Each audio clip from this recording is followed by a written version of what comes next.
Selamat malam dok, perkenalkan nama saya Syani, grup B, tutor 8. Pada hari ini saya akan mempraktekkan tentang injeksi intramuskular, subkutaneus, dan juga intradermal. Nah, pertama yang harus dilakukan adalah mengecek dulu medical record. Di situ nanti ada tertulis identitas pasien yang nanti akan ditanyakan pada pasien untuk menyamakan apakah benar ini medical recordnya atau bukan.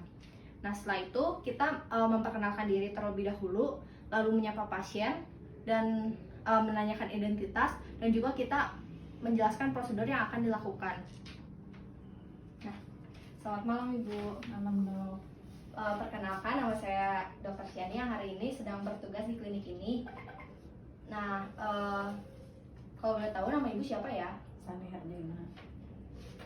Tanggal lahir Ibu? 15 April 75. Nah, Ibu sekarang saya akan melakukan penyuntikan. Nah, mungkin Ibu merasa tidak nyaman, tapi saya akan mencoba melakukannya seprofesional mungkin. Nah, apakah Ibu bersedia? Ya, dok. Baik, Ibu silakan ke tempat tidur pasien. Nah, setelah itu yang harus dilakukan pertama, kita mencuci tangan terlebih dahulu. Setelah itu kita menggunakan sarung tangan. Nah, oh ya, ini alat-alat dan bahan yang dibutuhkan.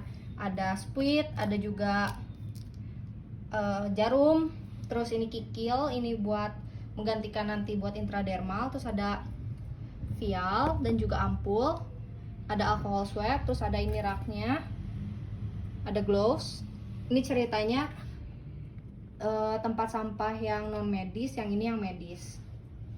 Nah, pertama kita sudah cuci tangan, terus kita menggunakan gloves.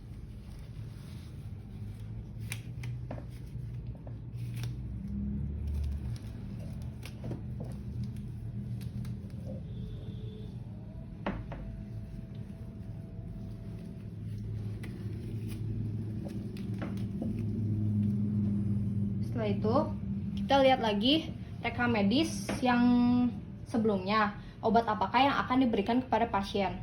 Setelah itu kita mengambil obat dari lemari atau apapun yang dibutuhkan pasien tadi, dan jangan lupa lihat label dan juga expired date-nya.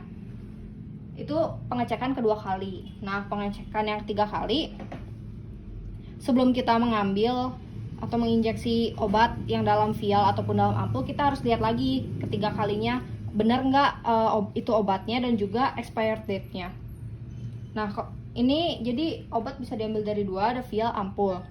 Kalau hari ini kita akan mencobanya yang vial. Kalau untuk vial, pertama-tama kita harus swab dulu bagian karet vial. Nah, setelah itu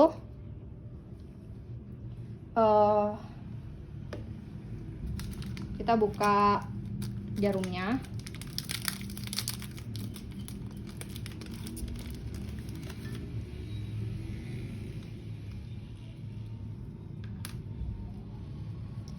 Lalu kita tusukkan seperti ini dulu.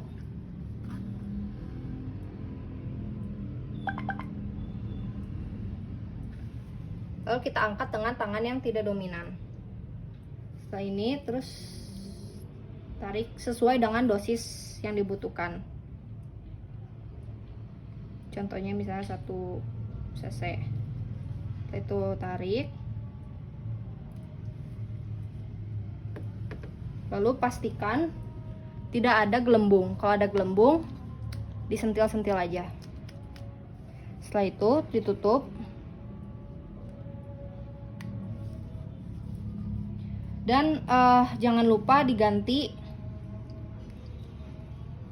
si jarumnya.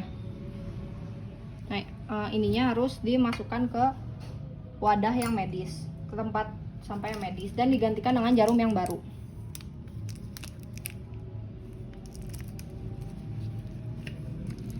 Harus menggantinya dengan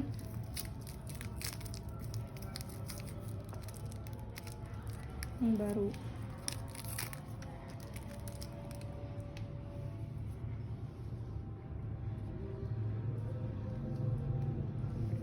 Itu simpan di bak. Nah, tadi untuk kalau misalnya ampul, pertama juga yang harus dilakukan itu alkohol swab dulu sebagian di sekitar leher dari ampul. Lalu kita menggunakan kain kasa, harus dipatahkan tapi ke arah luar, jangan ke arah dalam seperti ini, karena takutnya ada pecahan kaca yang kena kita. Nah setelah itu, sudah, nah kita bawa alat-alat yang dibutuhkan ke pasien. Dan jangan lupa menjaga privasi pasien. Contohnya jika kita ingin menyuntikkan pada bagian dorsal gluteal, nah maka kita harus menutup hordeng-hordeng sekitarnya, takut dilihat pasien lain. Sudah itu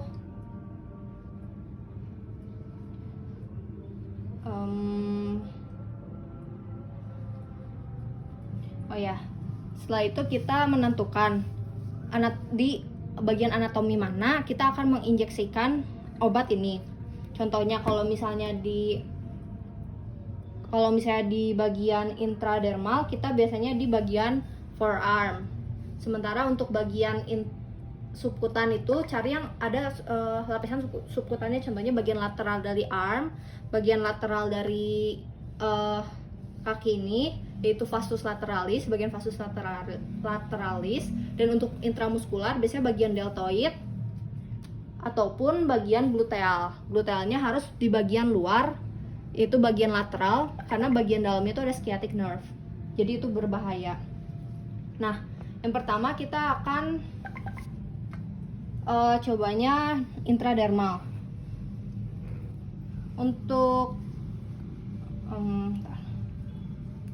Untuk intradermal yang harus dilakukan pertama, alkohol swab dulu bagian yang akan disuntik. Alkohol swab melingkar dan lalu ke arah luar, awalnya kecil terus lalu ke arah luar. Setelah itu di sini saya menggunakan spuit yang 3 mm, 3 ml. Dan ini tuh spuitnya tergantung obat yang digunakan. Kalau misalnya untuk jarumnya sendiri, untuk panjangnya untuk intradermal tuh 25 sampai 27. Untuk subkutan itu sekitar 23 sampai 25, dan untuk intramuskular tuh 20 sampai 22. Pertama buka, sudah di alcohol swab lalu dibuka.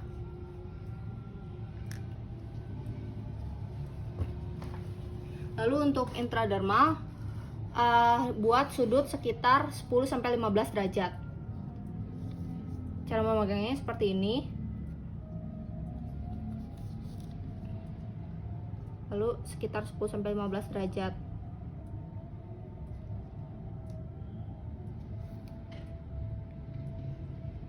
Nah, setelah itu tidak perlu melakukan aspirasi, langsung saja masukkan obatnya. Jika sudah, ambil alkohol, lalu tarik,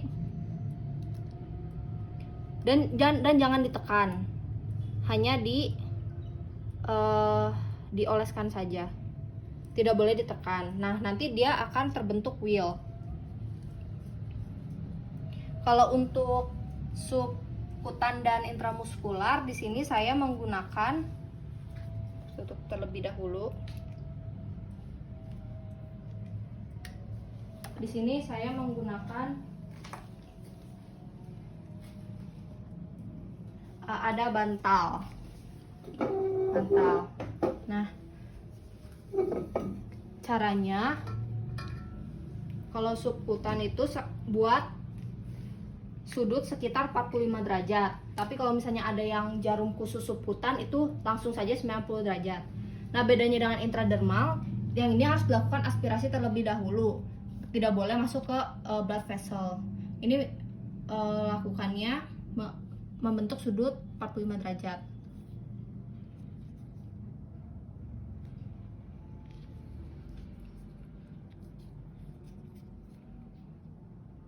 Terus setelah melakukan aspirasi, kalau tidak ada, langsung injeksikan obatnya. Setelah itu sama, tarik dan juga kasih alkohol swab, dan juga kalau berdarah bisa dikasih bandage. Nah, untuk intramuskular perbedaannya itu hanya sudutnya saja. Pertama seperti tadi, alkohol dulu, lalu cara menusuknya itu 90 derajat. Lalu sama lakukan aspirasi terlebih dahulu. Jika tidak ada darah, maka boleh langsung memasukkan seluruh obatnya. Setelah itu sama seperti tadi, angkat, lalu oleskan, lalu kasih bandage. Nah, kalau sudah selesai, tutup, jangan lupa tutup. Ya, ini cuman dipakainya tuh sekali suntik, harus diganti ya jarumnya. Cuman pada kali ini ceritanya sudah diganti. Nah, setelah ditutup, ini harus dibuka.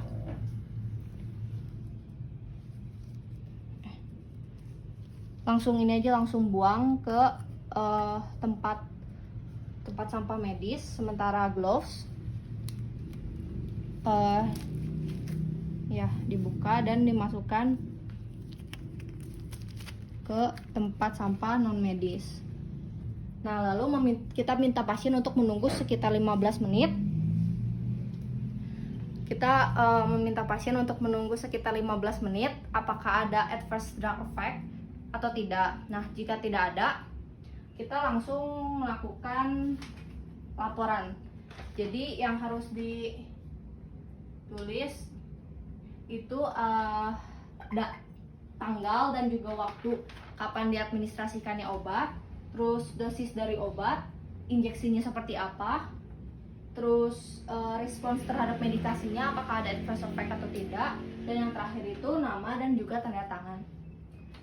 Sekian dok, terima kasih.